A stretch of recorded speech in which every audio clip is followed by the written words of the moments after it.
The park air hung thick and sweet, a nauseating blend of fried food and chemical sunscreen, the kind of summer day that clings to your skin like a second, suffocating layer. It was my 12th birthday, and I was trapped in an amusement park.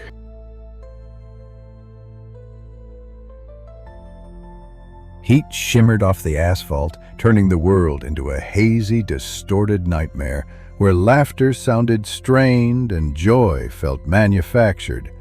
Even the air seemed to tremble with something unseen. I remember the metallic tang in the air, the relentless hum of machinery, and the way my mother's voice echoed, a desperate beacon in a growing storm. I needed to breathe to escape the crushing weight of forced celebration. Bathroom, I mumbled, the word a thin excuse, a desperate plea for a moment of solitude. The bathroom reeked of rust and despair, a sterile chamber of echoing drips and flickering fluorescent lights. One faucet dribbled a sad, hot stream. I splashed my face, the rusty water offering little comfort, only amplifying the tremor in my hands. I was alone, or so I thought.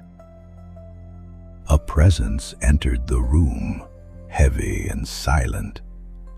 A figure moved to one of the stalls. Back outside, the rides spun like demented carousels, each rotation a dizzying reminder of the joy I couldn't grasp. My mother was on a ride she loved, and without meaning to, I threw up over the rail. It tasted of metal and sugar and shame, and the need to get away was raw. The second bathroom smelled like bleach and despair. A sterile, echoing chamber of cold tile and harsher light. I tried to stitch myself back together. The stall door clapped open and closed behind me, a sound that sliced through the silence like a blade. Someone moved with terrifying certainty. I kept rinsing my mouth, rinsing my face, trying to stitch myself back together. In the glass, through the narrow crack of the stall, a face looked back at me. He watched me like you watch a show you don't want to miss. When he noticed, I noticed him. He jerked, then tried to smooth into ordinary. I walked faster afterward. My mother kept scooping me up into a grip I could feel in her shoulders, and in the way she kept checking over her shoulder. She saw him. Then she said later, tall, shadowed, close behind us, lingering near the bathrooms like he belonged to that space. Relief is a thin shield. Later that afternoon, when the sun had burned a straight line across the sky and my skin felt like a letter that had been read too many times, I asked to go again. Mom said, "Be quick." I slipped into the stall and closed the door. 2 minutes of silence stretched into a long, small thing. The stall door swung open behind me with a blunt slam. Footsteps came slow, deliberate, as though someone were learning the pattern of this bathroom, the sound of tiles, the way the stalls breathed with people inside them. I lifted my feet, because of course I did. You learn small defenses at an early age. Hide hands, hide feet, things you can do when you feel watched and nothing else is possible. The air felt thicker.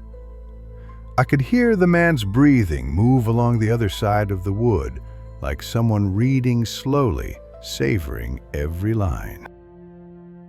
He stopped right in front of my door. The breathing went still. My pulse rattled hard enough to hear. 30 seconds of him breathing on a door, a small eternity measured in ragged inhalations and the creak of the partition.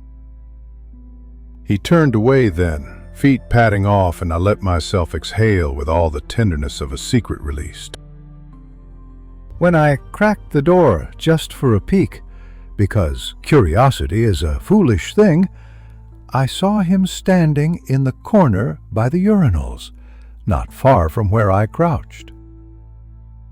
He wasn't approaching, and he wasn't hurried. He was smiling with no warmth, watching the stall I'd just left, like someone cataloged. The smile was small and disturbingly patient.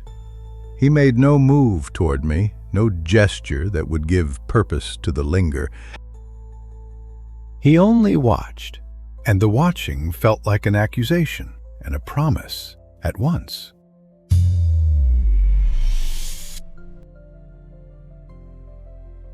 I bolted out. I told my mother we had to leave. She lifted me in a near-panicked rush to the car, my back against the heat and her breath in my hair. She told the security guard to stop him. She told me later that he had been following us, hovering, always just behind. I listened and swallowed the truth whole. I did not tell her the detail that tightened like a knot in my chest, the way he peered through the narrow seam of the stall and smiled. Years later, I still remember the smell of that bathroom. I remember the way a faucet sputtered like a dying thing. I remember having been too proud, too stubborn, too empty to say the thing that matters most when a person looks at you the wrong way.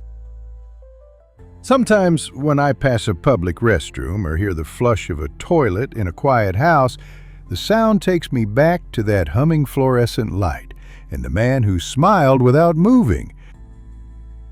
The part of me that was 12 still wants to believe he left because he had nowhere else to be.